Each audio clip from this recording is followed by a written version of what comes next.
This is Stephanie at Hightower Stitching. Today I have a great video. It's one that involves my next door neighbor, Mary Jean.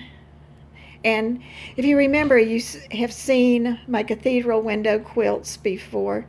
And in talking to her one day, I discovered that she had made a cathedral window quilt way back in the 70s. And there was a little story that goes with this. And today we found out, thanks to her daughter, that's been a long time, 70 years ago, we found out that I actually showed her how to do this. So that makes the story even better. This is Mary Jean to tell you about her quilt. I started making this quilt when my neighbor showed me how, and we both had forgotten about it. And I would take these little pieces along with me when my husband ran a wrecker. And we would go to a parts place, and I would sit in the wrecker while he went in to do the business of buying the parts. And that's how I sewed this entire quilt. Sometimes it's got a little smudge on it where the wrecker was greasy on the inside, and I had to protect it from that. But that's the story that I have had told about this cathedral window. And I'm fortunate enough to have my neighbor that came over and helped me revive it. Well, tell us about the little patches. Oh, the patches came from my daughter who lives up in Murfreesboro, Tennessee.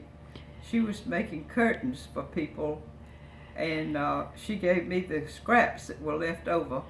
So most of what's in the quilt are remembrances from her too. And I have enjoyed the quilt, and fortunately my neighbor came over and said she wanted to see this quilt, so I had to dig it out of the cedar chest, and that's the story. Except for the muslin. Where did the muslin come from? The muslin came from my good friend Ruby Gibbs. She got me a roll of it from the Social Circle cotton mill, and I used it as the backing for the patches, and I think I still have a roll of it somewhere if I look long enough. It probably is aged by now, but I think I still have it. And that's our story, and we're sticking to it. This is Stephanie from Hightower Stitching. If you enjoyed this, please subscribe and hit like. And if you have any comments, I love having comments. Thank you.